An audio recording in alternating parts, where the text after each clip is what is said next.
Bakit ba nagtaksil si Judas? Malamang iniisip nyo, ang dahilan ay ang 30 pirasong pilak na inalok sa kanya.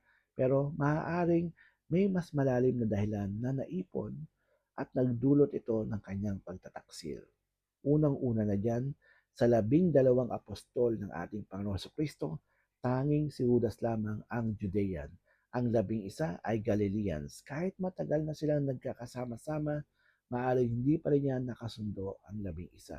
Pangalawa, si Judas ay kilalang magnanakaw. Subalit, pinagkatiwalaan naman siya ng ating Panginoon na magbabago. Sa katunayan, sa kanya nga ipinagkatiwala ang mga perang nalilikom nila sa pangangaral. Gayunpaman, pati yon kinukupit ni Judas. John chapter 12 verse 6. Pangalawa, si Judas na isang Hudyo at kasama ng lahat ng mga Hudyo, ang iniisip nila sa isang Mesiyas na darating, ito ay tatayo bilang isang political revolutionist o isang tao na lalaban, susupil at pipigil sa panggigipit ng Imperyong Romano. Sa halip, ang tinuro ng ating Panginoon ay ang pagpapakumbaba at pagsasakripisyo. Para kay Judas, ang Panginoon Kristo ay hindi nagtagumpay sa kanyang misyon.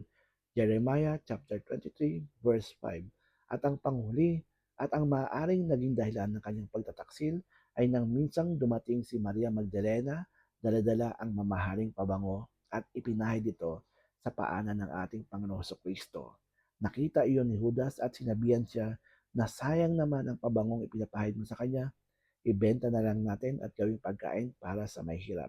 Kahit naman alam ng mga tao, alam ng Panginoon at ng mga apostol na hindi yon ang tunay na hangarin ni Judas. Dahil dito, sinabihan siya ng ating Panginoon, Judas, hayaan mo siya sa kanyang ginagawa. Si Judas, ang tingin niya kay Maria Magdalena ay isang mababang uri ng babae. At nang sabihan ng ating Panginoon si Judas, ang pakiramdam niya, mas pinili pa niya ang babaeng iyon. Dahil dito, naapakan ang pride ni Judas. At kapag pride na ang pinag-uusapan, maghahalo ang balat sa tinalupan. Kapag pride na ang nasagasaan, may pagtataksil na magaganap. Hindi naman po kayo si Judas, di ba? Hanggang sa muli, Brother Paul po. God bless.